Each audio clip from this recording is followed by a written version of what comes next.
దేవుడు ఒక్కడే అనేటువంటి 2 సబ్జెక్టులు మనం ఆలోచన చేశాం. దేవుడు ఒక్కడే.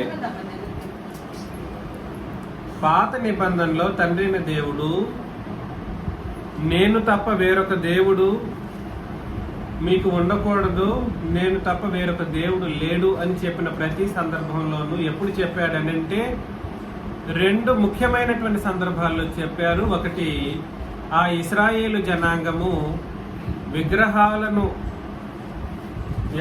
విగ్రహాలను లేదా పోతపోసిన బొమ్మలను చూసి నీవే మా దేవుడు విని వాటిని ఆరాధన చేసినప్పుడు లేదా వాటికి పూజించినప్పుడు అట్లాంటి దేవుళ్ళంతా మీరు ఉండకూడదు, నేను మాత్రమే మీకు దేవుడు, నేను తండ్రిని దేవుడు చెప్పారు.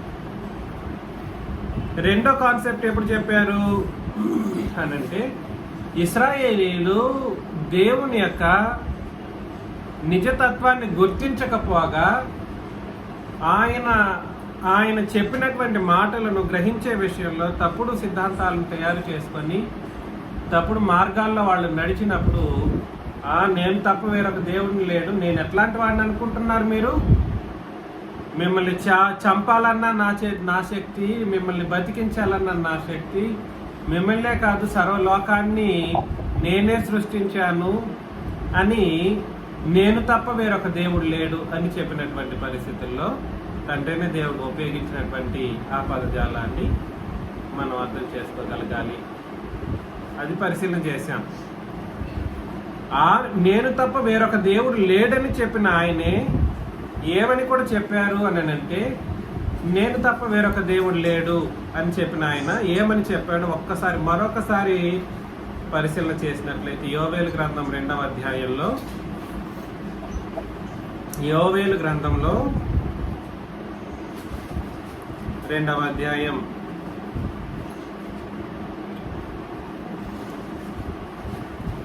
27 నుండి, అప్పుడు ఇశ్రాయేలీల మధ్యనున్నవాడును నేనే అనియు, నేనే మీ దేవుడినైన యెహోవాననియు, నేను తప్ప వేరొకడును లేడనియు మీరు తెలుసుకొందురు. నా జనులు ఇక ఎన్నడను సిగ్గునొందకయుందురు. తర్వాత అక్కడ తర్వాత అన్నది అక్కడ క్లాజ్ అన్నమాట. తరువాత అన్న మాట అనేది మనం అర్థం చేసుకోవాలి. తరువాత నేను సర్వజనుల మీద నా ఆత్మను కుమ్మరింతును. అప్పటి వరకు నేనే దేవుడిని, నేనే అన్నాడు. ఆ తర్వాత నా ఆత్మను కుమ్మరించబోతాను. ఎవరి మీద? సర్వజనుల మీద. అంటే ఇక్కడ సందర్భం మారిపోతుంది. కొత్త నిబంధన వచ్చేసిన తర్వాత ఆ దేవుడు నేను తప్ప వేరొక దేవుడు లేడని చెప్పిన ఆయనే నా ఆత్మను కుమ్మరించబోతాను అని చెప్పినటువంటి సందర్భం మనకు అర్థం కావాలి. నేను సర్వజనుల మీద నా ఆత్మను కుమ్మరింతును, మీ కుమారులను మీ కుమార్తెలను ప్రవచనములు చెప్పుదురు, మీ ముసలివారు కలలు కందురు, మీ యవనులు దర్శనములు చూదురు.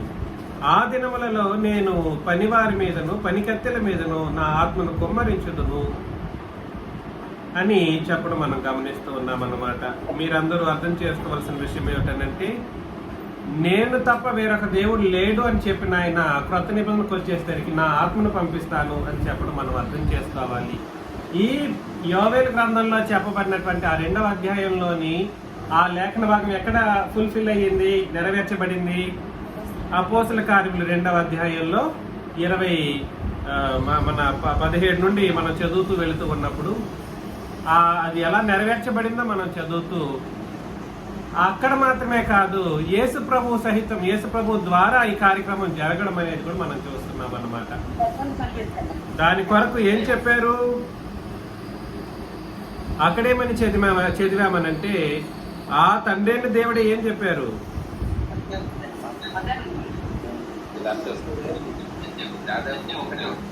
ఆ తండ్రి అయిన దేవుడే ఏం చెప్పారంటే, యేసు ప్రభువుని నేను మహిమపరిచాను. ఎవరిని మహిమపరిచారంట? యేసు ప్రభువుని మహిమపరిచాను. మహిమపరుస్తూ యేసు ప్రభుని పరిచయం చేయటం, పరిశుద్ధాత్మని పరిచయం చేయటం అనేటువంటి కార్యక్రమాలు చెప్పడం జరిగింది. అది మొదటి సెషన్లో మనం ఆలోచన చేస్తాం. 2వ సెషన్లో ఏమని పరిశీలన చేశాము? రెండవ సెషన్లో ఏమని పరిశీలన చేశామనంటే,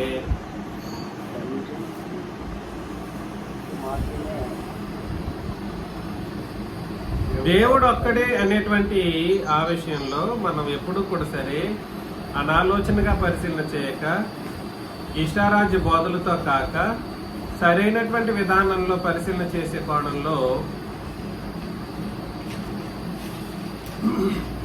పాత నిబంధనలో యెహోవాగా పిలువబడిన ఆయన క్రొత్త నిబంధనలు ఏమై ఉంటారంట? దేవుడిగా ఉంటారు. పాత నిబంధనలోనేమో యెహోవాగా పిలువబడ్డారు. ఆయన క్రొత్త నిబంధనలు ఏమై ఉంటారు? ఇక మీదట దేవుడిగా ఉంటారు. దేవుడిగానే ఉండబోతాను అని ఆయన చెప్పారు. వాస్తవానికి దేవుడిగా ఉండబోతాను అన్నప్పుడు ఇక్కడ ఇంకెక్కడ క్రొత్త నిబంధనలు ఎక్కడ కూడా యెహోవా అన్నటువంటి నామము పలుకబడటం కానీ రాయబడటం కానీ మనం చూస్తామా? యెహోవా అన్న నామమే మనం చూడం క్రొత్త నిబంధనలో. అందుకని యెహోవా అనే పేరుకు సబ్స్టిట్యూట్గా, లేదనంటే ఆ పేరును తీసివేసిన కారణాన్ని బట్టి ఇక మీదట నేను యెహోవాగానే ఉపదేశించబడని ఏ మనుషులకి అని ఆ దేవుడే చెప్పిన కారణాన్ని బట్టి యెహోవా అన్న నామం కాకుండా దేవుడు దేవుడు దేవుడు అని రాయబడటం మనం అర్థం చేసుకుంటూ వస్తున్నప్పుడు, ఇప్పుడు దేవుడు ఒక్కడేనంటే యెహోవా అనే ఆయన గురించే మాట్లాడడం జరుగుతుంది అనే విషయాన్ని మనం అర్థం చేసుకున్నప్పుడు, ఆ యెహోవా అనే ఆయన ఒకడే అనే ఉద్దేశంతో మనం పరిశీలన చేయాల్సిన అవసరత ఉంది. యెహోవా అనే ఆయన ఎంతమంది ఉంటారు? ఒక్కడే ఉంటారు. అదే విధంగానే ఆయన మనకు తండ్రిగా ఉండబోతారు అనే విషయంలో కాకుండా, పరలోకానికి మనం వెళ్ళినప్పుడు కూడా సరే ఆయన ఏమై ఉంటారంటే ఆయన దేవుడిగా ఉంటారంట. మనమందరం ఆయన జనులనే ఒక ఉద్దేశంతో కాకుండా కుమారులు. దేవుడు ఆయన, మనం ఏమై ఉన్నాము? కుమారులు. ఏంటి ఈ మధ్య సంబంధం? దేవుడికి కుమారులకు ఎవరైనా ఎలా ఉంటారు? తండ్రిగా ఉంటారు. కుమారులు అంటుంటే వాళ్ళకి ఎవరు ఉంటారు? తండ్రులు ఉంటారు. కానీ కుమారులకి తండ్రి కాకుండా దేవుడిగా ఉంటారంట ఆయన. అంటే మనమైతే కుమారులంట, ఆయన అయితే దేవుడు అంట. ఎక్కడైనా ఎట్లా చెప్పాలి? మనం కుమారులు అంటే ఆయన తండ్రి అని అనాలి. మన కుమారులు అన్నప్పుడు ఆయన ఏమై ఉండాలి? తండ్రి అని ఉండాలి. కానీ దేవుడు అని అన్నాడు. ఒకసారి ఆ వచనాన్ని కూడా చదివేసి వెళదాం. ఎక్కడ వచనము? ప్రకటన గ్రంథం 21వ అధ్యాయంలో. ప్రకటన 21.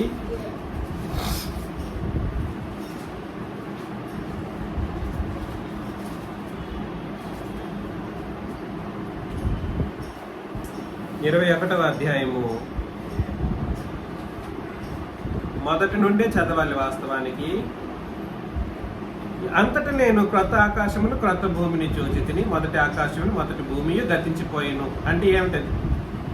ఈ సృష్టి గతించిపోతుంది, సముద్రం ఇకను లేదు. మరియు నేను నూతనమైన యెరూషలేము అను ఆ పరిశుద్ధ పట్టణము తన భర్త కొరకు అలంకరింపబడిన పెళ్లి కుమార్తె వలె సిద్ధపడి పరలోకమందున్న దేవుని యొద్ద నుండి దిగివచ్చుట చూచితిని. ఇప్పుడు ఇదిగో దేవుని నివాసము. ఎవరి నివాసం అండి? తండ్రి నివాసం కాదు, దేవుని నివాసము మనుషులతో కూడా ఉన్నది. ఎవరితో ఉంది? దేవుడు, మనుషులే. కానీ దేవుని నివాసం మనుషులతో వచ్చిందా? ఆయన దగ్గర, మనుషుల దగ్గరికి వచ్చిందంట, లేదా ఆయనతో కూడా ఉన్నదంట. ఆయన వారితో కాపురముండును, వారు ఆయన ప్రజలై ఉంటారు. దేవుడు తానే వారి దేవుడై ఉండి వారికి ఏమై ఉంటారు? తోడై ఉండును. దేవుడు తానే వారి దేవుడై ఉండి, దేవత్వము అనేటువంటి విషయంలో మనం ఆలోచన చేయవలసిన పరిస్థితులు చాలా తీవ్రమైనటువంటి పరిస్థితులు. ఎందుకనంటే దేవుడు తండ్రిగా పిలువబడేటువంటి పరిస్థితుల్లో భూమి మీద మనం ఆయనకి కుమారులు, తండ్రి కుమార సంబంధ బాంధవ్యాన్ని, అది కూడా పవిత్రతకు సూచించడం కొరకు మాత్రమే ఉపయోగించడం జరిగింది తప్ప, దేవత్వాన్ని బట్టి తండ్రిని ఆరాధించే ఒక కార్యక్రమం లాంటి కార్యక్రమం కాదు క్రొత్త నిబంధన.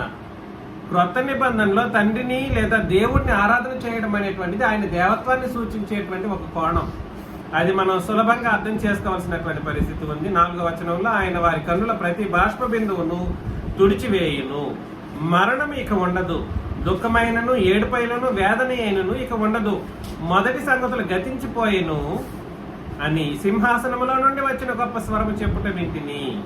అప్పుడు సింహాసనాసీనుడై ఉన్నవాడు ఇదిగో సమస్తమును నూతనమైనవిగా చేయుచున్నానని చెప్పెను. మరియు ఈ మాటలు నమ్మకమును నిజమునై ఉన్నవి కనుక వ్రాయమని ఆయన నాతో చెప్తున్నాడు. ఇక్కడ మీరు ఆలోచన చేయాలి. ఒక ఆయన మాట్లాడట్లేదు సుమి. ఎవరితో మాట్లాడుతున్నారు తెలుసా? యోహాన్ గారితో మాట్లాడుతున్నారు. ఒక ఆయన కాదు మాట్లాడుతున్నది. ఇవి నిజము, ఇవి రాయి అని చెప్పిన వ్యక్తి ఇంకొక ఆయన. నేను వారికి దేవుడై ఉంటానని చెప్తున్నా ఆయన ఇంకొక ఆయన. ఇంతకీ ఇదంతా ఎవరి యొక్క ఆధ్వర్యంలో జరుగుతుందంటే పరిశుద్ధాత్మ యొక్క ఆధ్వర్యంలో జరుగుతుంది. ఎవరు తీసుకెళ్లారు, కొనిపోయారు? ఆత్మవశుడైనాడు. అంటే ఎవరైనా ఆత్మవశుడు అన్నప్పుడు పరిశుద్ధాత్మ వశంలోనికి ఈయన వెళ్ళిపోయాడు. ఎవరు ఆయన? యోహాన్ గారు. కాబట్టి ముగ్గురు మాట్లాడుతున్నటువంటి సందర్భంలో ముగ్గురు యొక్క ప్రమేయంతోనే యోహాన్ గారు ఈ విషయాలను చెప్పడం మనం గమనిస్తూ ఉన్నాం. జయించువాడు వీటిని స్వతంత్రించుకొనును, నేను అతనికి దేవుడై ఉందును, అతడు నాకేమై ఉంటాడు? నా ప్రజలని లేదు, లేదా జనులని చెప్పలేదు. ఏమై ఉంటారంట మనల్లో జయించి వాళ్ళు? చెప్పండి, జయించి వాళ్ళు ఏమై ఉంటారు? మరిదాస్ గారు, నేను అతనికి దేవుడినై ఉండును, అతడు నాకు దేవుడు కుమారుడు. ఏమైనా సంబంధం ఉందా? వాస్తవానికి మనమేమో మనుషులకు పుట్టిన వాళ్ళం కాబట్టి మనుషులమైనటువంటి పరిస్థితుల్లో మనం కుమారులు అన్నప్పుడు మనకు తండ్రులు ఉన్నారు. అర్థమవుతుందా?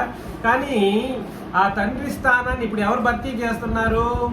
దేవుడు చేస్తున్నారు. కాబట్టి ఆయన మనకు దేవుడై ఉంటారు, మనమేమై ఉంటాం? ఆయనకి కుమారులు. అంటే అర్థమేమిటి అంటే ఇక్కడ చెప్పబడినటువంటి దేవుడని ఆయన తండ్రిగా మనకు భర్తీ అవుతున్నారు. ఇక్కడ చెప్పబడుతున్న దేవుడని ఆయన మనకేమై ఉన్నారు? తండ్రిగా భర్తీ అవుతున్నారు. కాబట్టి తండ్రులు ఎంతమంది ఉంటారు మనకు ఆత్మ సంబంధంగా? ఒక ఆయనే. దేవుడు ఎవరంటే, దేవుడు ఒక్కడంటే అర్థం ఏమిటి? తండ్రి అయిన దేవుడు ఒక్కడే. దేవుడు ఒక్కడే అంటే అర్థం ఏమిటి? దీన్ని బట్టి తండ్రి అయిన దేవుడు ఒక్కడే అనే అర్థాన్ని ఇచ్చే ఒక కోణంలోనే ఈ విషయాలన్నీ చెప్పడం జరిగిందన్నమాట. ఆ తర్వాత పిరికివారు, అవిశ్వాసులు, తర్వాత అసహ్యులు, నరహంతకులు, వ్యభిచారులు, మాంత్రికులు, విగ్రహారాధికులు, అబద్ధికులందరూ అగ్ని గంధకములతో మండు గుండములో పాలు పొందుదురు, ఇది రెండవ మరణము అని అన్నాడు అనమాట. వీళ్ళకి అవిశ్వాసులు అనే పదం ఇక్కడ మనకు బాగా అర్థం కావాలి. ఈ అవిశ్వాసుల క్రింద ఎవరు వస్తారంటే దేవుడు ఒక్కడే అనే వాళ్ళందరూ. అంటే తండ్రి మాత్రమే దేవుడు, ఆయన మాత్రమే ఒకడే దేవుడు, యేసు ప్రభు దేవుడు కాదు, లేదా పరిశుద్ధాత్ముడు దేవుడు కాదు అని చెప్పే కోణంలో ఎవడైతే చెబుతాడో వాడు అవిశ్వాసి. ఈ అవిశ్వాసులందరూ ఎక్కడ పడవేయబడతారు అని అంటే వాళ్ళేనా అంటే వాళ్ళు మాత్రమే అవిశ్వాసులు కారు. లేదు తండ్రి, కుమారుడు, పరిశుద్ధాత్ముడు ముగ్గురు కలిసి ఒకడే దేవుడై ఉన్నాడని ఆ కోణంలో ఒక దేవుడు అని చెప్పిన వాళ్ళు కూడా అవిశ్వాసులు లెక్కనే చేర్చబడతారు. లేదు వాళ్ళంతా దేవుళ్ళు కాదు, మాకు విగ్రహాలే దేవుళ్ళు అన్నోళ్ళు కూడా ఎక్కడ పడవేయబడతారు? అగ్నిగంధకంలో పడవేయబడతారు. అందుకని విశ్వాసము అనేటువంటి ఒక పదజాలం దేవుడు ఒక్కడే అనేటువంటి ఒక మాటకి చాలా చాలా విలువనిస్తుందన్నమాట. విశ్వాసము అనే కోణంలోనే, విశ్వాసపు కోణంలోనే దేవుడు ఒక్కడే అనే మాటను మనం అర్థం చేసుకోవాలి తప్ప నంబరింగ్ సిస్టమ్ ప్రకారమో లేదా న్యూమరిక్ వేలోనూ మనం ఆలోచన చేయటానికి లేదు, సంఖ్యాత్మకంగా ఆలోచన చేయటానికి లేదు. ఇంతకుముందు అనేక సార్లు మనం పరిశీలన చేసాం. మరొకసారి మనం వెళుదాం. కొలసి పత్రిక 2వ అధ్యాయంలోకి వెళ్ళిపోదాం. అవిశ్వాసులు ఎక్కడ పడవేయబడతారు? మండు అగ్నిగుండములో పడవేయబడతారు. నేను వ్యభిచరించట్లేదు, నేను అది చేయట్లేదు, ఇది చేయట్లేదు అని చెప్పుకుంటూ నిబంధనాత్మకంగా అవిశ్వాసులుగా బ్రతికితే వాళ్ళు కూడా అక్కడికే వెళ్ళిపోతారు. కొలసి పత్రిక 2వ అధ్యాయం 6 నుండి చదవండి.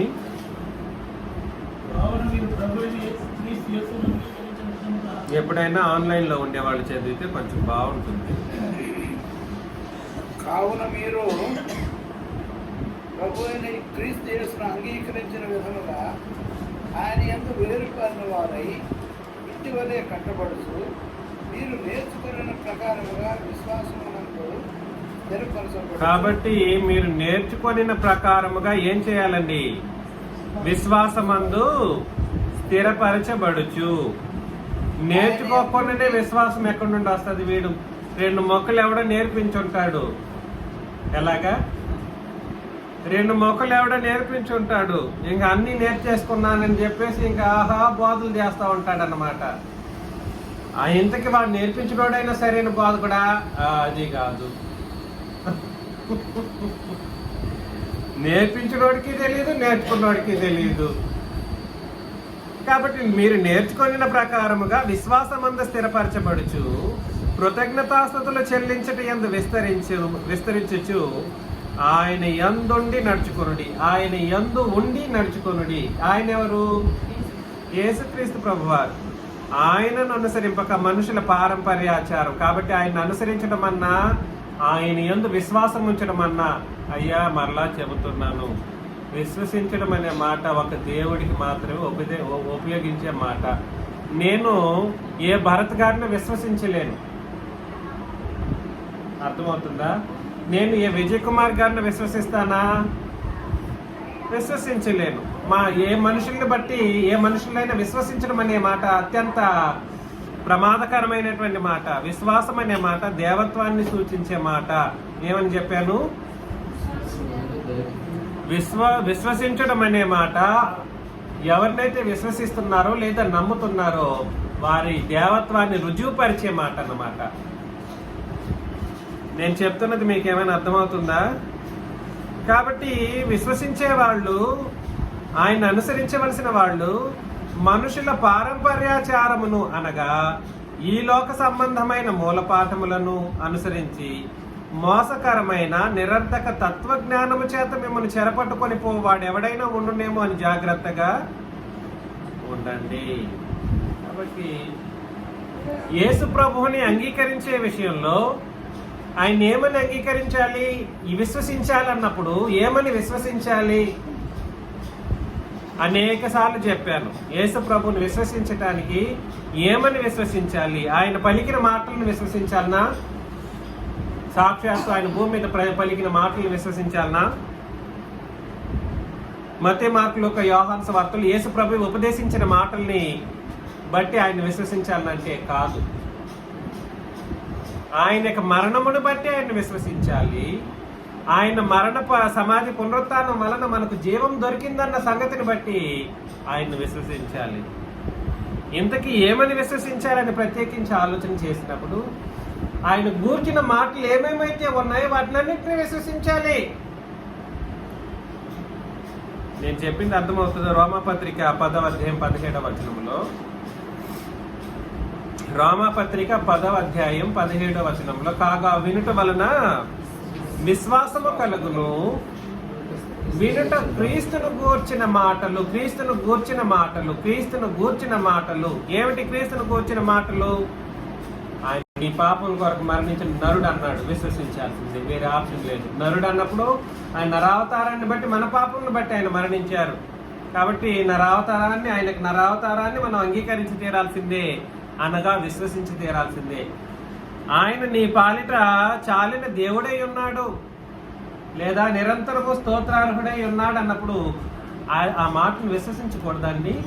రోమపత్రిక 9:5లో ఆయన ఏమన్నాడు?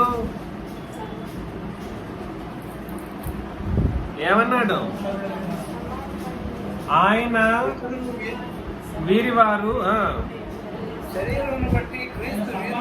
వీరిలో పుట్టిను,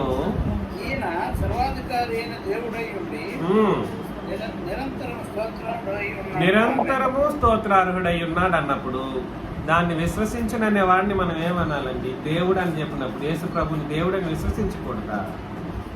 ఆయన కూర్చున్న మాటల వలన విశ్వాసం కలగాలి అని ఆజ్ఞాపించబడ్డాం లేదా? రోమపత్రిక 10:17లో అలాగన్నప్పుడు ఖచ్చితంగా ఆయన గురించి మహాదేవుడు అన్నప్పుడు ఆయన్ని మహాదేవుడిగా విశ్వసించాలి. ఆయన నరుడు అన్నప్పుడు నరుడిగా విశ్వసించాలి, నర అవతారాన్ని బట్టి. ఆయన ప్రభు అన్నప్పుడు ప్రభు అని విశ్వసించాలి, ఆయన్ను కుమారుడు అన్నప్పుడు. కాబట్టి గుర్రానికి గంతలు కట్టేసి ఇట్లాగే పోవాలని కొంతమంది యేసు ప్రభుని దేవుని కుమారుడు అనే విశ్వసించాలన్నట్లుగా ఉపదేశం చేసిపోయారు. నో, ఎట్లాగా ఇట్లాగే చూడాలంట, ఇట్లాగే చూసుకుంటూ పోతుంది కదా అట్లా గుర్రము, అట్లా తయారు చేస్తారనమాట. అలా కాదు. అందుకని ఇక్కడ చెప్పేశాడు, మీరు ఆయన్ను అనుసరింపక మనుషుల పారంపర్యాచారము. ఇవాళ మనుషుల పారంపర్యాచారమే ఎక్కువగా తయారయ్యింది. వాళ్ళ ప్రీవియస్ బోధకుడు చనిపోయి కొన్ని సంవత్సరాలు అయిపోయి ఉంటుంది, ఇంకా వీళ్ళు ఏం చేస్తుంటారు, ఆయన చెప్పిందే ఫాలో అవుతా ఉంటారు. కానీ చెబుతున్న లేఖన భాగాలను పరిశీలన చేసేవాడు కనబడట్లేదు. కాబట్టి మనుషులు ఏం చెప్పారు అది చూస్తున్నారు. ఇక్కడ లేఖన భాగం చెప్పిన దాన్ని మొన్నటి దినాన మన ప్రసాద్ గారు, కృష్ణ గారు ఒక పిల్లోడితో మాట్లాడారు. ఆ పిల్లోడు యేసు ప్రభు సేవకుడు అన్న అంటున్నాడు, కానీ ఆ సేవ వేరు ఆరాధన వేరు అని ఎవడో చెప్పిన దాన్ని బట్టి నువ్వు మ్యూట్లో పెట్టండి. సేవ వేరు ఆరాధన వేరు అని ఎవరో చెప్పినటువంటి ఒక మాటను పట్టుకొని ఇంకా ఊగులాడుతున్నారు. చెప్పిన ఆయన చనిపోయి కూడా అయిపోయింది.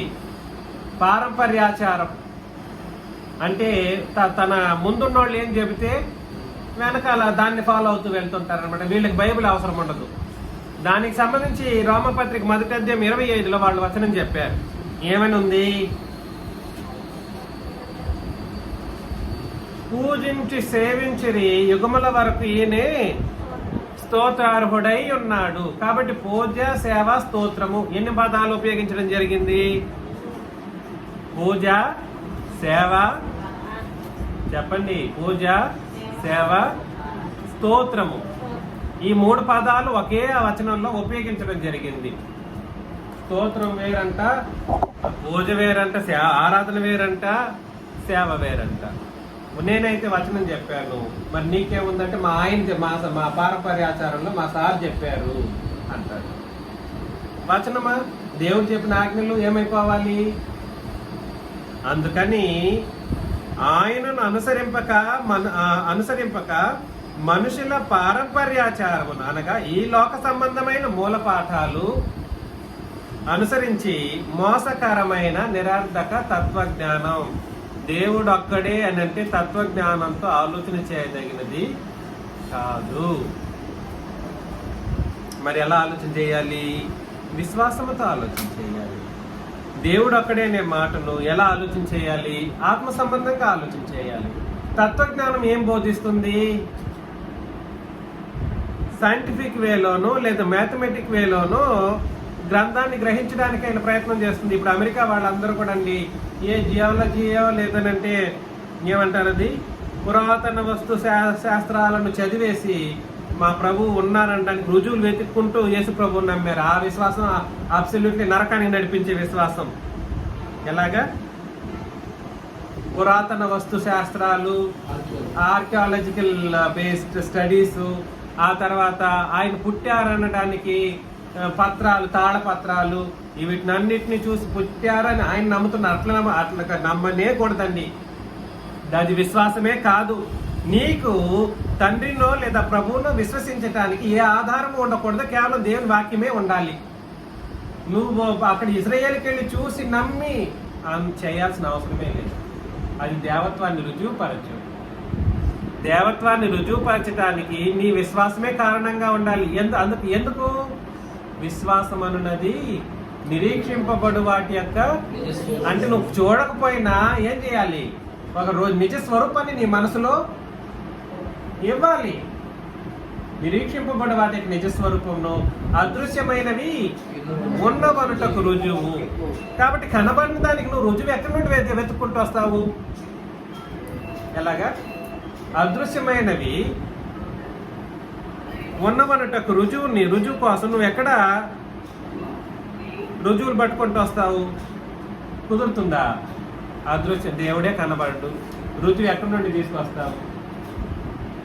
తీసుకురాలేదు. అందుకనే అక్కడ విశ్వాసం అనేది ఇంప్లై చేసినప్పుడు మాత్రమే దేవుడు నిజముగా అర్థమవుతాడు. కాబట్టి యేసు ప్రభు విషయంలో ఆయన దేవుడని ఎవడెవడైతే నేడు ఒప్పుకోవట్లేదో వాళ్ళందరూ ఎక్కడికి వెళ్ళిపోతారు? అవిశ్వాసం లెక్కలోకి వెళ్ళిపోయి అటు నరకానికి జారుకుంటారన్నమాట. అర్థమవుతుందా? మర్యాదాస్ గారు మ్యూట్లో పెట్టండి. అవిశ్వాసం లెక్కలోకి వెళ్ళిపోతారు. ఎందుకు నేను అలా అంటున్నానంటే, ఈ నిరర్ధక తత్వజ్ఞానం ఏం చెప్పిందనంటే, దేవుడు ఒక్కడే అనే పదాన్ని సంఖ్యాత్మకంగా తీసుకునింది. ఎలా తీసుకునింది?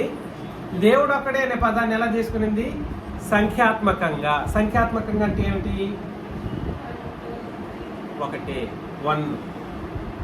సంఖ్యాత్మకంగా అంటే అర్థం ఏమిటి? ఒకడే అనే ఆలోచనలో చెప్పింది గ్రంథం. ఎప్పుడూ కూడా సరే అలా చెప్పలేదు. సంఖ్యాత్మకంగా ఆలోచన చేయటానికి లేదా తత్వ జ్ఞానంను బట్టి ఆలోచన చేయటానికి అవకాశమే లేదు. ఎందుకు అని అంటే, దేవుడు ఒక్కడే అనేటువంటి పదజాలంలో ఒక్కడే అనేటువంటి మాట హెయిజ్ అనేటువంటి ఒక గ్రీకు పదజాలాన్ని ఉపయోగించడం జరిగింది. ఏ పదం అండి? హెయిజ్, HEIS.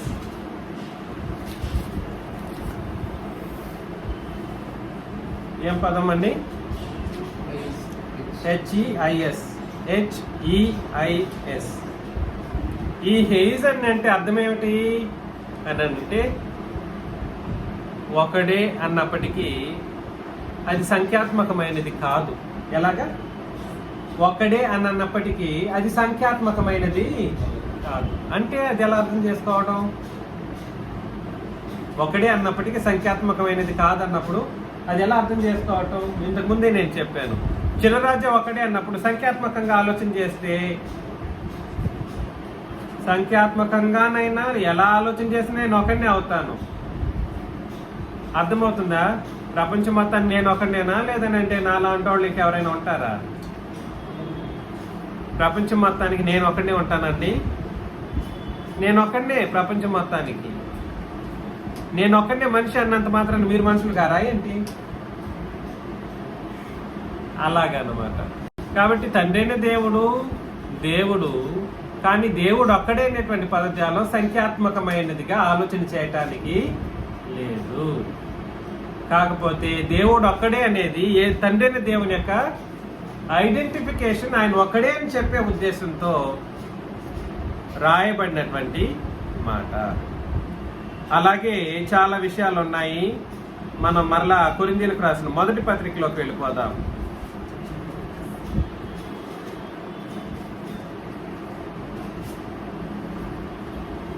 కొరింథీయులకు రాసిన మొదటి పత్రిక 8వ అధ్యాయము 1 నుండి చదువుతామండి.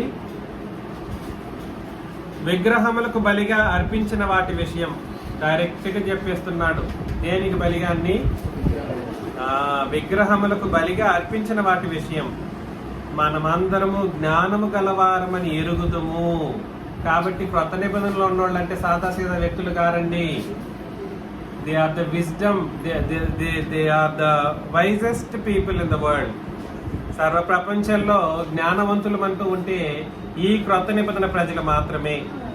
మనమందరము జ్ఞానము గలవారమని ఎరుగుదుము. జ్ఞానము ఉప్పొంగ చేయను కానీ ప్రేమ ఏం చేస్తుంది? క్షేమాభివృద్ధి కలుగజేయును.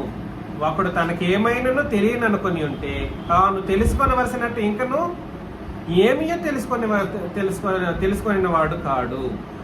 ఒకడు దేవుని ప్రేమించినలా అతడు దేవునికి ఎరుకైన వాడే. కాబట్టి విగ్రహములకు బలిగా అర్పించిన వాటి విషయము, తినుట విషయము, లోకమందు విగ్రహం వట్టిది. ఎలాగా? ఎప్పుడు చెబుతున్నాడో చూడండి. మరలా దేవుడు ఒక్కడే అనే మాటను, లేదా ఒకడే దేవుడు తప్ప వేరొక దేవుడు లేడని చెప్పే ఒక మాటను వేటితో పోల్చినప్పుడు చెప్పడమో మనం ఆలోచన చేస్తున్నాం. గ్రంథం అంతా కూడా అదే విషయంలోనే మాట్లాడుతూ వస్తూ ఉంది. ఉదయం అంతా అదే ఆలోచన చేశాం. ఎన్ని రెఫరెన్స్లు చదివామో, చాలా రెఫరెన్స్లు సందర్భానుసారంగా చదువుకుంటూ వస్తూ ఉన్నాం. కాబట్టి లోకమందు విగ్రహము వట్టిది అన్నప్పుడు ఒకడే దేవుడు తప్ప వేరొక దేవుడు లేడని ఎరుగుదుము. దేవతలు అనబడిన వారు, ప్రభులు అనబడిన వారు అనేకులు ఉన్నారు. కాబట్టి దేవతలు అనబడిన వాళ్లే కానీ ప్రభువులు అనబడిన వాళ్లే ఉన్నారు అనేకులు. అనుకునే వాళ్ళకి ఏముంది, ఎంతమంది అన్నా ఉండొచ్చు. ఒకడేమో 3 కోట్లు అంటాడు, ఒకడేమో 2 దేవుళ్ళు అంటారు, ఒకడేమో 3 దేవుళ్ళు అంటారు. అర్థమవుతుందా లేదా? ఒకడేమో 10 దేవుళ్ళు అనుకుంటారు, 12 గ్రహాలని 12 దేవుళ్ళు అంటారు, ఒక్కొక్కరిని ఒక్కొక్కరు దేవుడు అంటాడు. ఇంతకీ ఒక బాధాకరమైన విషయం ఏంటో తెలుసా అండి? తండ్రిని దేవుడు అంట మోషేనప్పుడు దేవుడిగా నియమించాడంట ఫరోకి. అలాగా యేసు ప్రభుని దేవుడిగా పిలువబడే అవకాశం ఉండొచ్చు అని అన్నట్లుగా మోషేని తీసుకొచ్చేసి మా దేవుడైన యేసు ప్రభుకి ఆపాదించడం మనం చదువుతూ ఉంటాం. ఎంత బాధాకరమో అది. యేసు ప్రభు మహాదేవుడు అనబడ్డాడు, మరి మోషే అనబడ్డాడా? ఎక్కడైనా. యేసు ప్రభు సర్వాధికారిని దేవుడు అనబడ్డాడు, మరి మోషే అనబడ్డాడా? యేసు ప్రభు నిజమైన దేవుడు అనబడ్డాడు, మరి మోషే అనబడ్డాడా? అనబడలేదు. యేసు ప్రభు సర్వాధికారి అని అనబడ్డాడు, న్యాయాధిపతి అని అనబడ్డాడు, జీవాధిపతి అనబడ్డాడు. ఒక మాటను ఆయన గురించి, ఆయన ప్రభు, ఆయన మహాశక్తి సంపన్నుడంట. మహాశక్తిని బట్టి మనల్ని జయింపజేస్తాడంట అపవాదిని. మోషేకి యేసు ప్రభుకి ఏమైనా పొంతనుందా? ఎవరితో పోల్చాలో తెలియకుండా మాట్లాడేయడం నేడు జరుగుతూ ఉంది. కాబట్టి దేవతలు అనబడిన వారును, ప్రభువులు అనబడిన వారిని అనేకులు ఉన్నారు. కానీ ఆకాశమందైనను భూమి మీదనైనను దేవతలు అనబడినవి ఉన్నను మనకు ఒక్కడే దేవుడు ఉన్నాడు. ఆయన చూసారా? కాబట్టి ఒక్కడే దేవుడు అనే మాట ఎవరిని సూచించడానికి ఉద్దేశించబడిందండి? అది ఒక్కడే దేవుడు అని చెప్పి ప్రతి సందర్భంలోనూ ఎవరిని మాత్రమే ఉద్దేశించినటువంటి మాట? తండ్రిని ఉద్దేశించినటువంటి మాట.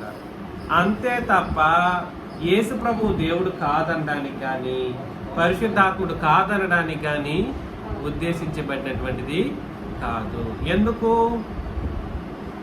పోలికలు ఇద్దరికి సంబంధించి మాట్లాడడం జరిగింది. దేవతలు అనబడిన దేవతలకి నిజ దేవుడికి మధ్య పోల్చి మాట్లాడడం జరుగుతుంది. ఇక్కడ యేసు ప్రభు నిరికిస్తే ఎవరు నిరికిస్తారు? ఇక్కడ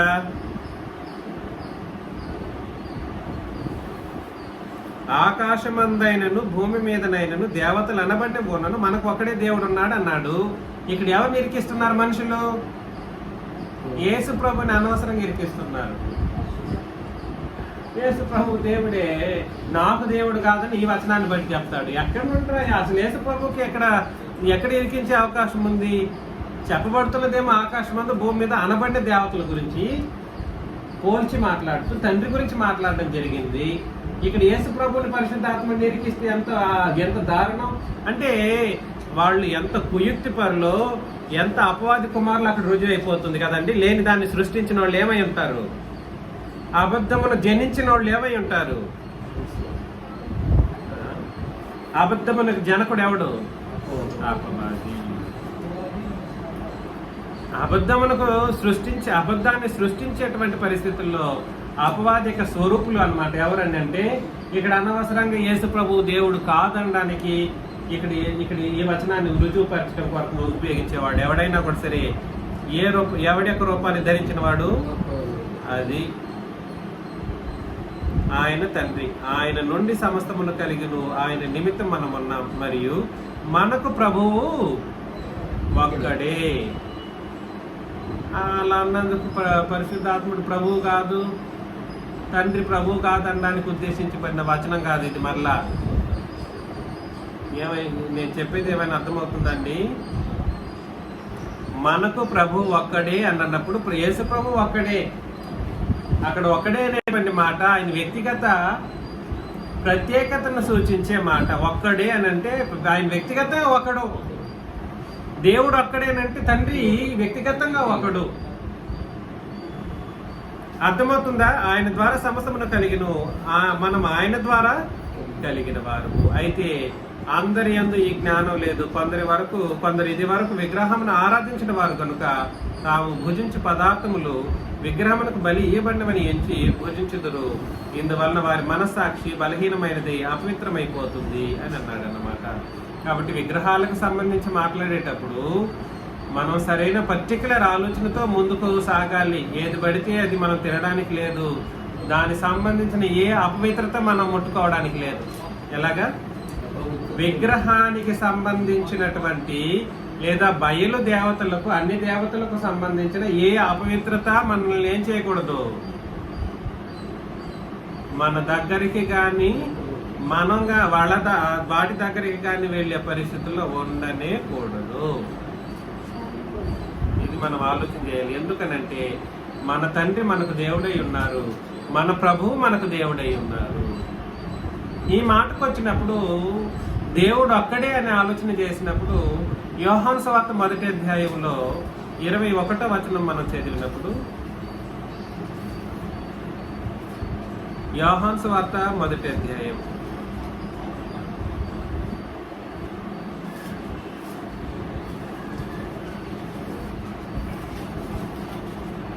18 అండి, 21 కాదు. ఎవడును ఎప్పుడైనాను దేవుణ్ణి చూడలేదు. ఎవరిని చూడలేదు? దేవుణ్ణి అంటే తండ్రిని చూడలేదు.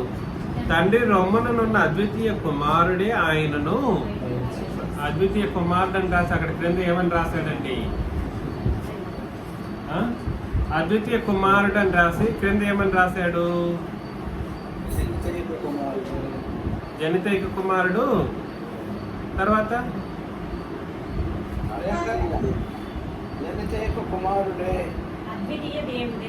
అది కరెక్ట్ గా చదవండి, మరి కంప్లీట్ గా చదవండి.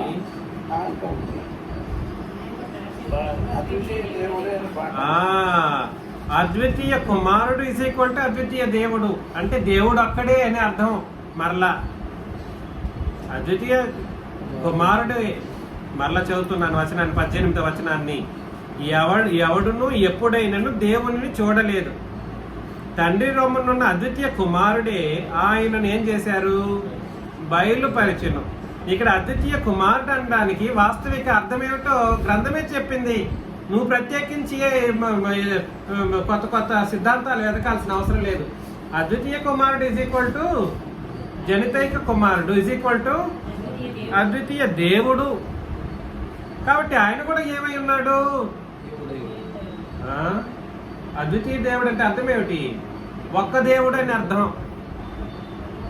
యేసు ప్రభు కుమారుడు అని చెప్పబడినప్పటికీ ఆయన ఎటువంటి వారు అని అంటే అద్వితీయ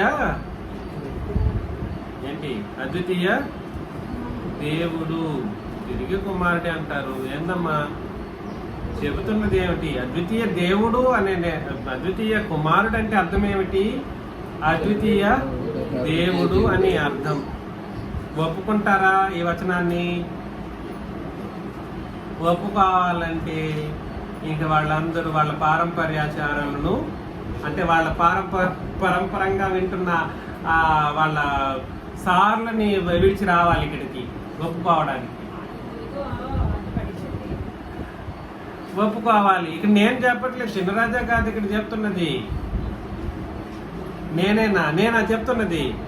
ఇక్కడ ఒక చోటే కాదండి, ఇంకో చోట కూడా చూద్దాం. యోధా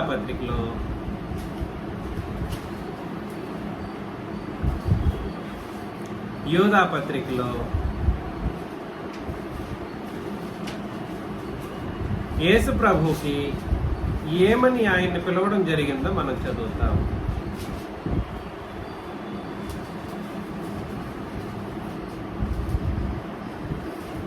యోధా పత్రిక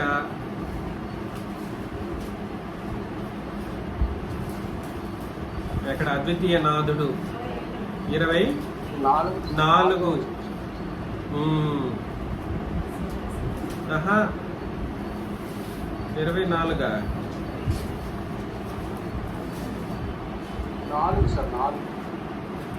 కాదండి, 4 కరెక్ట్, 4వ వచనం. ఏలయనగా కొందరు రహస్యముగా చొరబడి ఉన్నారు. అవును, రహస్యం అని అంటే వాళ్ళ ఏరియాకే వాళ్ళు పరిమితమై ఉంటారు. ఇక్కడ ఎదురుగా ఫేస్ టు ఫేస్ అంటే కుదరదు. కొందరు రహస్యంగా జ్వరబడి ఉన్నారు. వారు భక్తిహీనులై మన దేవుని కృపను కామాతురత్వమునకు దుర్వినియోగపరచుచు. ఇక్కడ కామాతురత్వం అని అంటే వ్యభిచారమే కాదండి. నేను చెబుతున్నది అర్థం చేసుకోండి. నిజ దేవుడిని లేదా ప్రభువుని, నిజ ప్రభువుని అర్థం చేసుకోలేని వాళ్ళందరూ కూడా అలా అమ్ముడుపోయిన వాళ్ళే. దుర్వినియోగపరచు మన అద్వితీయ నాథుడును అండర్లైన్ చేసుకోవాలి. అద్వితీయ నాథుడును ప్రభువునైన యేసుక్రీస్తును విసర్జించుతున్నారు. కాబట్టి ఇక పరిస్థితి ఏమిటండి? యేసు ప్రభు ఎటువంటి ఆయన? అద్వితీయ నాథుడు. నాథుడు అంటే అర్థం ఏమిటి? నాథుడు, what do you mean by నాథుడు?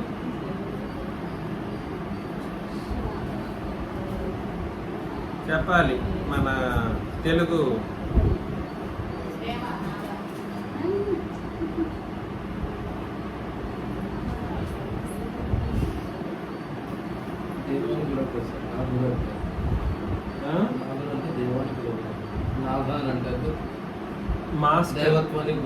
మాస్టర్ అంటే సామాన్యంగా అది ఎవరికి పడితే వాళ్ళకి ఉపయోగించే భాగ్యాలం కాదు.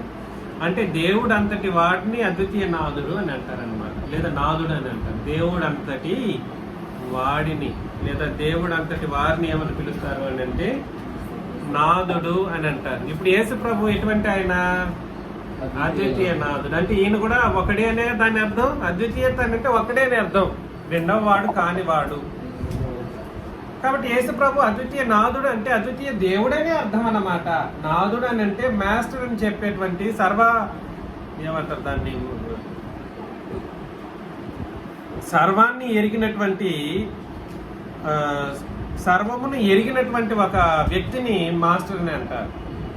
అంటే ప్రభుని యేసుక్రీస్తు సమస్తమును ఎరిగిన ఒక దేవుడు అంతటి వాడు. దేవుడు అంటే తండ్రి అంతటి వాడు అని దాని అంటే సమానత్వాన్ని సూచించే మాట. తండ్రి అయిన దేవుడు ఎలాగైతే ఒక్కడని పిలువబడ్డారో యేసు ప్రభు కూడా సరే అద్వితీయ నాథుడని, అద్వితీయ దేవుడని, అద్వితీయ కుమారుడని యేసు ప్రభు పిలువబడ్డారు. ఒప్పుకోవా? ఆ విషయాన్ని యేసు తండ్రి అయిన దేవుడిని అక్కడ అదే అధ్యాయంలో 24వ వచనంలో కూడా చెప్పడం జరిగింది. 24 తొట్టిల్లకుండా మిమ్మల్ని కాపాడుటకును తన మహిమ ఎదుట ఆనందముతో మేము నిర్దోషులుగా నిలువబెట్టుటకును శక్తి గల మన రక్షకుడైన అద్వితీయ దేవునికి. కాబట్టి ఆయన ఎలాగైతే అద్వితీయ దేవుడో యేసు ప్రభు కూడా అద్వితీయ నాథుడు లేదా దేవుడు. నాథుడు అని అంటే దేవుడు అంతటి వాడు అని అర్థం అన్నమాట. నాథుడు అంటే అర్థం ఏమిటి? దేవుడు అంతటి వాడు, దేవునితో సమానుడు. ఆయన అద్వితీయ దేవుడైతే ఈయన అద్వితీయ దేవుడు, ఈయన కూడా అద్వితీయ దేవుడు. అద్వితీయ దేవుడు అని చదివారా లేదా? అద్వితీయ కుమారుడు ఈజ్ ఈక్వల్ టు జనితైక కుమారుడు which is intern equal to అద్వితీయ దేవుడు. ఎన్ని రుజువులు చెప్పాలి? ఆయన దేవుడు అక్కడ అన్నప్పుడు ఈయన కూడా ఒకడే. ఈయన దేవత్వం కూడా ఒకటే. ఈయన కూడా దేవుడే. కాకపోతే తండ్రి ఎలాంటి దేవత్వాన్ని కలిగి ఉన్నారో కుమారుడు అంత దేవత్వాన్ని కలిగి ఉన్నారు. పరిశుద్ధాత్ముడు కూడా అంతే దేవత్వాన్ని కలిగి ఉన్నారు. దేవత్వం విషయంలో ఆత్మ సంబంధంగా, విశ్వాసపు విషయంలో ఆత్మ సంబంధంగా మనం చాలా జాగ్రత్తగా వ్యవహరించాలన్నమాట. మిమ్మల్ని ప్రేమతో హెచ్చరిస్తున్న విషయాన్ని దయచేసి ఆలోచన చేయండి. దేవుడు ఒక్కడే అనేటువంటి మాటను మనం త్రిత్వ కోణంలో తీసుకెళ్ళడానికి లేదు. వెళ్ళిపోతే అట్లా వెళ్ళిపోతున్నారు, లేకపోతే తండ్రి మాత్రమే దేవుడు అనడానికి ప్రయత్నం చేస్తున్నారు. కానీ దేవుడు ఒక్కడే అనే పదజాలం కేవలం తండ్రికి మాత్రమే ఉపయోగించబడలేదు, యేసు ప్రభుకి ఉపయోగించడం జరిగింది. ఆ మాటకు వస్తే పరిశుద్ధాత్ముడు కూడా ఒక్కడే అని అన్నాడు. ఎవరు? ఏపీసీ 4:4 నుండి 6. ఏపీసీ 4:4 నుండి 6 వచనాలు. శరీరం ఒకటే, ఆత్మయు ఒకటే కాదు ఒకడే. ఆత్మయు ఒక్కడే అంటే అర్థం ఏమిటి? ఆయన వ్యక్తిగతంగా ఒకడేనండి. ఎవరు? పరిశుద్ధాత్మ దేవుడు. ఆయన వ్యక్తిగతంగా ఒకడే. కాబట్టి ఒకడే అనేటువంటి మాట నంబరింగ్ సిస్టానికి సంబంధించింది కాదు, మరలా సంఖ్యాత్మకమైనది కాదు. అందుకొరకే మిమ్మల్ని ఎవరూ మోసపరచకుండా నిరర్థక తత్వజ్ఞానాన్ని సైంటిఫిక్ వేలో ఆయన ఒక దేవుడైతే ఈయన ఒక దేవుడు, ఈయన ఒక దేవుడు, ముగ్గురు దేవుళ్ళ మీకు అంటాడు ఇంకోడు. అట్లా కాదని చెప్పాల్సింది. బైబిల్లో ఎక్కడైనా అట్లా చెప్పడం జరిగిందా? ముగ్గురు దేవుళ్ళని రాయబడిందా? లేదు. యేసు ప్రభు గురించి మాట్లాడినప్పుడు ఆయన దేవుడు అని చెప్పాడు, పరిశుద్ధాత్మ గురించి చెప్పినప్పుడు ఆయన దేవుడు అని చెప్పాడు, తండ్రిని దేవుని గురించి చెప్పినప్పుడు ఆయన కూడా దేవుడు అని చెప్పాడు తప్ప నంబరింగ్ సిస్టానికి సంబంధించి మాట్లాడడం అనేది జరగకూడదు. కాబట్టి ఆత్మయు ఒక్కడి, ఆ ప్రకారమే మీ పిలుపు విషయమైన ఒకటే, నిరీక్షణ యందుందుటకు పిలువబడితిరి. ప్రభువు ఒక్కడే, విశ్వాసం ఒకటే, బాప్తిసం ఒకటే, అందరికీ తండ్రి అయిన దేవుడు ఒక్కడే. ఇక్కడ అందరికీ తండ్రి అయిన దేవుడు అన్నప్పుడు మరలా తిరిగి పరిశుద్ధాత్మని ఇంక్లూడ్ చేస్తారు, యేసు ప్రభువుని కూడా ఇంక్లూడ్ చేస్తారు. ఎందుకు? ఆయన అందరికీ అన్నాడు కాబట్టి పైన ఉన్న వాళ్ళందరికీ అన్నట్లు కాదు అక్కడ చెప్తున్నది. పరిశుద్ధాత్ముడికి ఏమవుతాడు? అప్పుడు తండ్రి అవుతాడు, తండ్రి అయిన దేవుడు. నా ఆత్మను పంపిస్తానని అన్నాడు తండ్రి అయిన దేవుడు. దీన్ని ఎట్లా ముడి పెడతారంటే మరలా యేసు ప్రభు ఏమో పెద్ద అన్నయ్య, పరిశుద్ధాత్ముడేమో చిన్న అన్నయ్య మనకు అంటారు. తిరిగి సంఘం అనే కోణంలో ఆలోచన చేసినప్పుడు పరిశుద్ధాత్ముడికి సంఘం ఏమవుతుంది? వదినమ్మ అవుతుంది. ఇట్లా లేనిపోని ఈ అత్యంత దారుణమైనటువంటి తండ్రికి ఏమో సంఘం ఏమవుతుంది? అప్పుడు కోడలు అవుతుంది. బుద్ధిహీనమైనటువంటి ఆలోచన విధానాలు, అత్యంత దారుణమైనటువంటి అందుకే ఈ పారంపర్యాచారాలు, నిరర్ధక తత్వజ్ఞానాలు గ్రంథం విషయంలో పక్కన పెట్టకపోతే ఇట్లాంటి పనికిమాలిన అనాలు, బుద్ధిహీనమైన ఆలోచన విధానాలను పక్కన పెట్టాలనాలు ఏం చెప్పాలో నాకు అర్థం కావట్లేదు. కాబట్టి అందరికీ తండ్రి అయిన దేవుడు అన్నప్పుడు అక్కడ సంఘాన్ని ఉద్దేశించి చెప్పడం జరిగింది. ఎవడికి పడితే వాడికి తండ్రి కాడు ఆయన. దేవుడు తన పిల్లల్ని, దేవుడు ఆ మనుషుల్ని కుమారులుగా చూసినప్పుడు మనకు ఆయన తండ్రిగా పిలువబడతాం, కానీ మనకు ఆయన తండ్రిగా పిలువబడతారు. కానీ ఎవడికి పడితే వాడికి తండ్రి కాడు ఆయన. అర్థం చేసుకోండి. అందరికీ తండ్రి అయిన దేవుడు అంటే మనల్ని బట్టి, సంఘాన్ని బట్టి చెప్పబడినటువంటి మాట అది.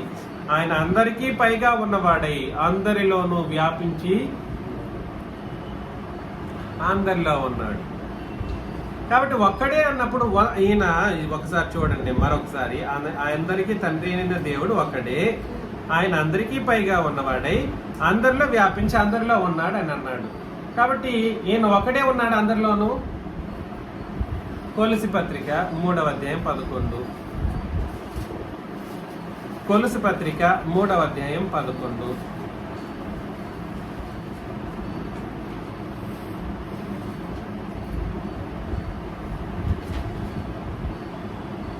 ఆన్లైన్ లో ఉండేవాళ్ళు ప్రిఫరబుల్లీ చదవండి.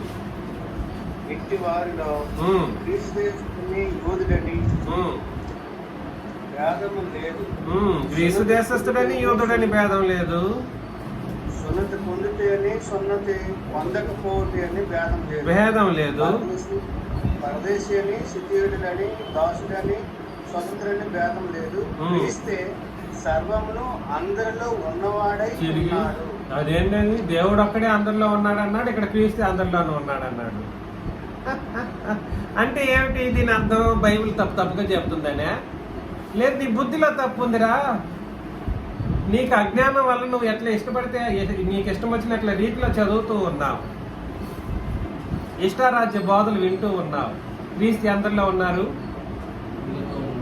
చెప్పండి, ధైర్యంగా చెప్పొచ్చు. మీరు వచనం చదువుతున్నారు కదా, చెప్పొచ్చు కదా.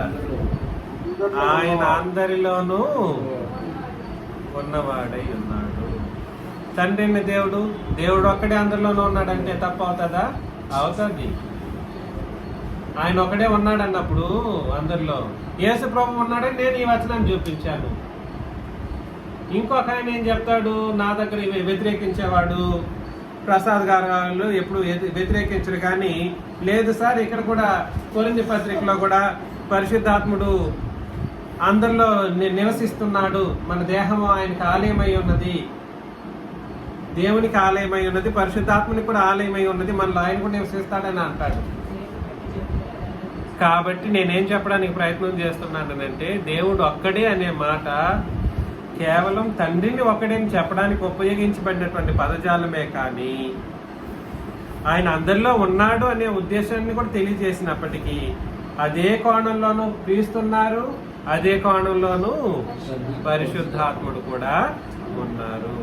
యేసు తండ్రి ఎలాగా అయితే అద్వితీయ దేవుడో యేసుక్రీస్తు కూడా అద్వితీయ దేవుడు, పరిశుద్ధాత్ముడు కూడా అద్వితీయ దేవుడు. ఎందుకు అని అంటే ఆయనలాగా ఇంకొక ఆయన లేరుగా. పరిశుద్ధాత్ముడు లాగా యేసు ప్రభువు లేడు, అదేవిధంగా క్రీస్తు లేడు, తండ్రి లేడు. అందుకని నేను వెళ్ళి ఆయన్ని పంపిస్తానని చెప్పడం యేసు ప్రభు బ్రతికినప్పుడు 16వ అధ్యాయం యోహాను సువార్తలు 16, 17, 18 అధ్యాయాల్లో యోహాను సువార్తలు అదే విషయం నేను వెళ్ళి ఆయన్ని పంపించకపోతే అని అంటాడు. తిరిగి ఎక్కడి నుండి ఈ నాటకాలు ఏమంటారు, అదేదో అంటారండి తెలుగులో, వీధి నాటకాల్లో ఒకడే ఒక్కొక్క పాత్ర పోషించుకుంటూ వస్తూ ఉంటాడు, మార్చుకుంటూ వేషం మార్చుకుంటూ ఇంకొక వేషాన్ని ఇంకొక పాత్రను పోషిస్తాడు. అట్లా కాదు ఇది జరిగింది. నేను వెళ్ళి ఆయన్ని పంపిస్తానన్నప్పుడు ఆయన వేరే వ్యక్తి. ఏంటి, నేను వెళ్ళి ఆయన్ని పంపిస్తానంటే ఆయన వేరే వ్యక్తి. కాబట్టి త్రిత్వాన్ని ఎప్పుడూ గ్రంథం ప్రోత్సహించదు, దాన్ని ఖండిస్తుందన్నమాట. కానీ ఒక అలస్ ఫీలింగ్ ఏంటనంటే, అంటే ఒక బాధాకరమైన విషయం ఏమిటనంటే తమిళంలో అట్లా లేదు. దానికి తండ్రి కుమార పరిశుద్ధాత్మ ముగ్గురు ఒక్కటే అంటే అర్థం ఏమిటి? ముగ్గురు కలిస్తే ఒకటే ట్రినిటేరియన్ విధానంలో గ్రంథం రాయబడింది. దానికి ట్రినిటేరియన్ మనుషులు ఆ వచనాన్ని చూపెట్టి ఇక్కడ వచనం ఉంది ఒకటే అని చెప్పినప్పుడు ముగ్గురు కలిస్తే ఒకటే అన్నప్పుడు ముగ్గురు కలిస్తేనే ఒక దేవుడు అనే ఆలోచన కాదు. ముగ్గురు కలిస్తేనే ఒక దేవుడు త్రిత్వాన్ని ప్రోత్సహిస్తుంది ఆ తమిళ వర్షం.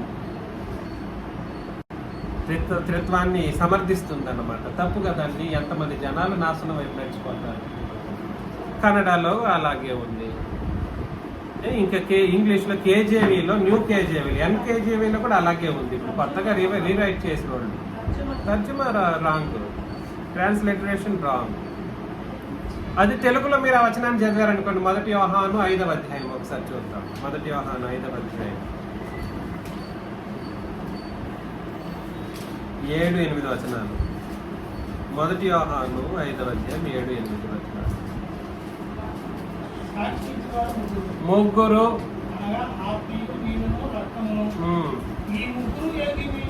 కాబట్టి ఏకీభవించి ఉన్నారు అనే మాట వేరు, ఒక్కటే ఉన్నారనే మాట వేరు.